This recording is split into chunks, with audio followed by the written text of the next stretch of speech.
E se eu te disser que o Itaú tá certo? E os 1.000 funcionários também. Você quer saber o que eu acho do caso do Itaú?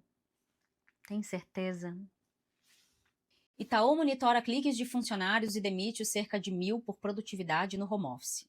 Cerca de 1.000 funcionários do Itaú Unibanco foram demitidos nesta segunda-feira, dia 8 de setembro, de acordo com a estimativa do Sindicato dos Bancários. Foram dispensados trabalhadores de diversos setores sob a justificativa de incompatibilidades entre a marcação de ponto e a atividade registrada nas plataformas de trabalho durante o home office. Procurado, o banco não informou a quantidade de demitidos, mas diz que os desligamentos são decorrentes de uma revisão criteriosa de condutas relacionadas ao trabalho remoto e registro de jornada. Fecha aspas. Aí você vai falar assim, puxa vida, mas isso não faz mais sentido, a gente está em 2025.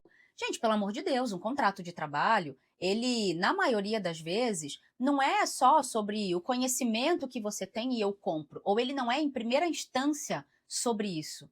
Um contrato de trabalho é sobre o seu tempo que eu compro e sobre o seu tempo que eu controlo, como marca empregadora. Então, antes de vocês virem com essa conversa de não, tem que ir por meta, por resultado, por entrega. Quando a gente está falando de 50, 60, 80 mil, 150 mil pessoas, não é tão simples assim, de tantos níveis de senioridade. Então, a gente está falando de um modelo e uma métrica que parece muito antiquada para o que é hoje, mas que a gente ainda não acompanhou do ponto de vista evolutivo, não encontrou uma melhor maneira de fazer, aspas, esse controle. Muita gente vai dizer, mas não tem que ter controle. Pô, mas como assim não tem que ter controle?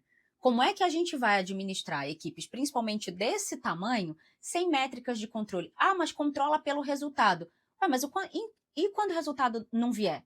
O que eu estou fazendo para ver se o resultado está vindo ou não? Quando a gente está falando de equipes que não são formadas só por pessoas sêniores, quando a gente está falando de equipes imensas, quando a gente está falando de uma capilaridade enorme, de um nível de complexidade profundo, de um mercado altamente regulado, não é tão simples assim. Por outro lado, a gente está falando de um modelo de trabalho que foi determinado dessa maneira, o trabalho remoto principalmente, talvez sem um combinado ou uma atualização do combinado que fosse um meio de caminho ali para todo mundo. Agora, a gente também não pode deixar de considerar que sim, tem muita gente que faz besteira. Eu falo isso desde a pandemia. Quando você tem um trabalho CLT e você pula a cerca para prestar outro tipo de trabalho para outras pessoas, sem combinar com quem está pagando as suas contas, aí você sabe o nome que isso tem.